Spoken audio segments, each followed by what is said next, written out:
Okay, lovely. So thank you ever so much for coming today for our Lunch and Learn session. This is hosted by Community Action. The aim of these Lunch and Learn sessions is to present the numerous voluntary sector organisations that we have here on the Isle of Wight, and also voluntary groups who help people with their health and mental health issues. So it's an opportunity for everybody in the medical profession and beyond to learn about people, groups that are on the island supporting others. As I said, this part of the session is recorded. And you can keep your cameras off if you prefer. The recording will be available on our Community Action website afterwards. Let me just let somebody else in. That's great. So many people coming in. I'll just wait for this person to join, Lucy, Mandy, before I introduce you. Okay. And let her get sorted. I will put the link to the Community Action website in the chat. So as I said, the recording will be available after this session. So today we welcome Lucy and Mandy from Alzheimer Society. So over to you. Great, thank you very much, Sandy. Good afternoon, everyone. My name is Lucy Debenham and I work for Alzheimer Society. I'm the local services manager for the area. And I also have got my colleague Mandy with me today. She's our local dementia advisor, and she will be telling you a little bit later on about the services she's supporting on the Isle of Wight. So the Alzheimer Society is a dementia and research charity. We are a national charity, so we operate across England, Wales and Northern Ireland. And we support anyone affected by dementia with any type of dementia. So although it says Alzheimer's, we support people with Lewy bodies, Korsakoff syndrome, and so on. So we will support anyone. And our services are with diagnosis. It could be a family member, it could be a professional. So anyone can come to us for support and advice around any matters which are related to dementia and local or national dementia services. I would like to briefly mention our national teams, so campaigns, research and operations. And we are doing a lot of campaigning around a lot of different matters which are related to dementia. So they could be lobbying with our local MPs or talking to the government about different policies which might be affecting our service users. We also deliver events like memory walks or Dementia Action Week. When I talk about our research team, you have probably heard the recent updates around donanemab and lecanemab. We are very heavily involved in research around dementia and how we could improve the journey for our carers and people with diagnosis of dementia. And then finally, operations. Well, that's us. That's Mandy, that's me, that's our colleagues. We deliver the services which support our carers and people with diagnosis in the area. And I will talk about the local services in a bit more detail just in a bit.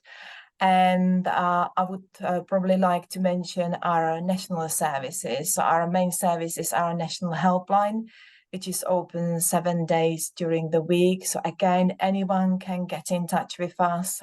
We are open 3 days late during the week. So Monday, Tuesday and Wednesday, you can get in touch with us until 8 o'clock in the evening.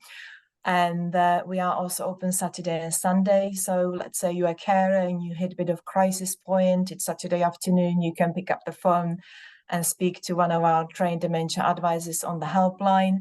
And what they can do then, if it's needed, they can refer into us in local services, whether that is dementia support or possibly a group service you might need to attend or you might want to attend, then that can absolutely happen.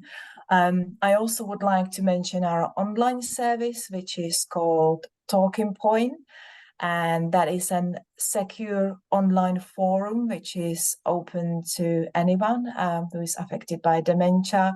So the usage of the forum has massively increased since the pandemic, and the numbers are continuing to grow. So again, that is one of our other national services. You can also find on our website numerous fact sheets. You can either order those, so you can have hard copies, which you can hand out, or you can print those from our website. And this could be around anything. So this could be around types of dementia, this could be around legal advice, financial advice, and so on. There are hundreds of fact sheets available on our national website. So please do go and have a look on the website in case you were not aware of those. They're very useful.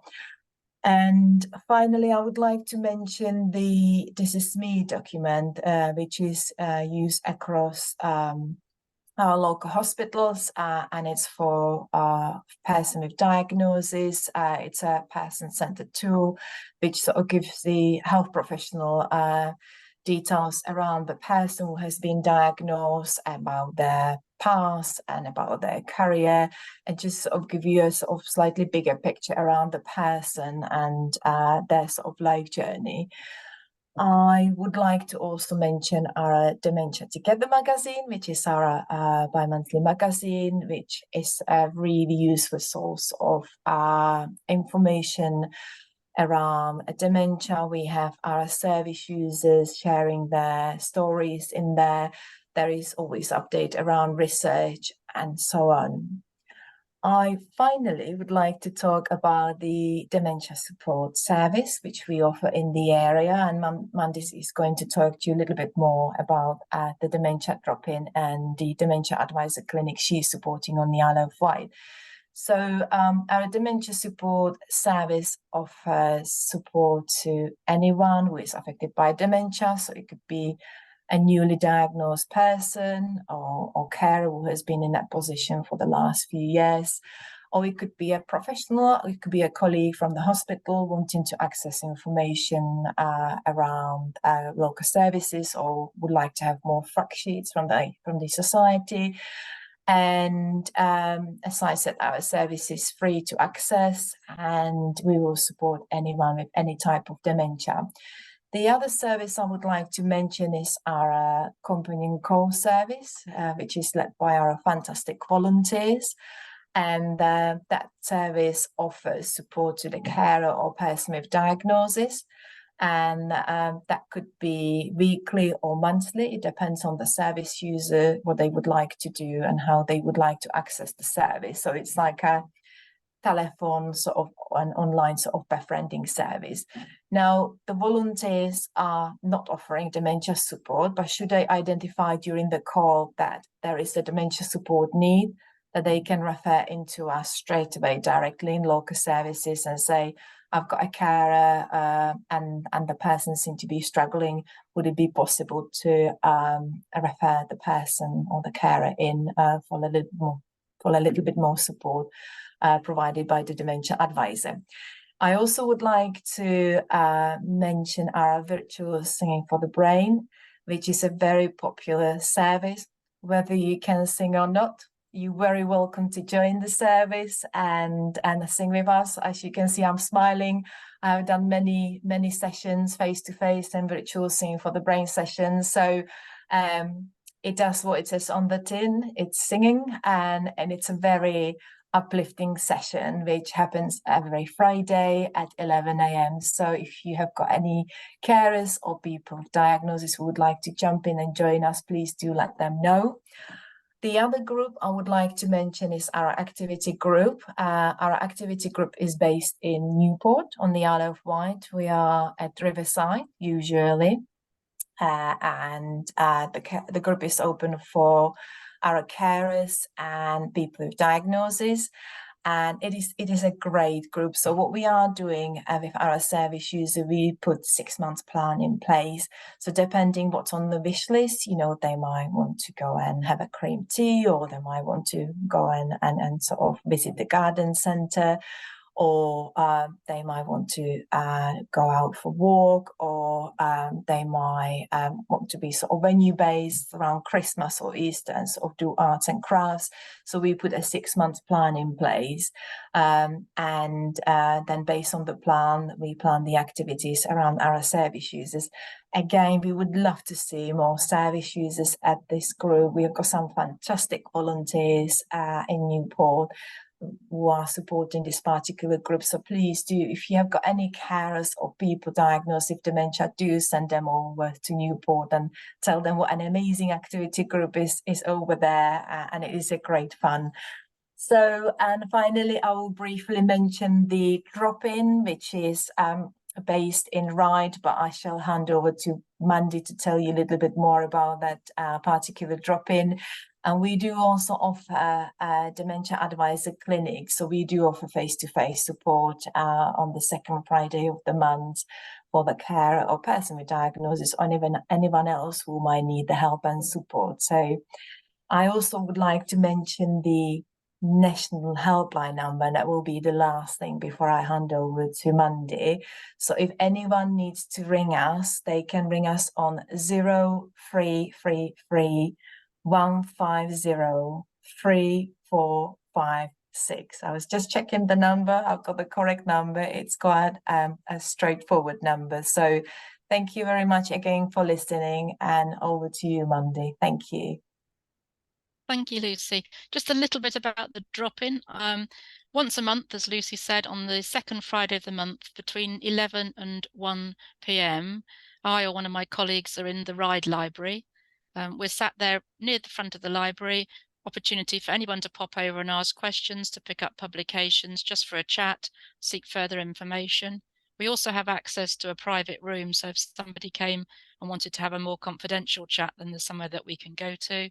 And also if somebody wanted to make an appointment beforehand, and I could, or the colleague could meet them in this private room before we had the 11 till 1 drop-in. So the drop-in's there second Friday of every month, and it's just very open, and anyone can come along for any information. You can just pop in for a couple of minutes, or you can stay for a little bit longer and read the publications and take things away with you, and then make contact, and we can agree to meet again or to have a referral and further support. So it's a great informal setting really in the library. And there is parking available if people need to phone in advance, because parking can be difficult, I know, in Ride, but the library are very accommodating to allow people to park at the front if needed. Thank you very much. That's lovely. Thank you ever so much. I'm going to stop the recording now, and we're open for a chat, questions, anything you'd like. So let's just stop the recording.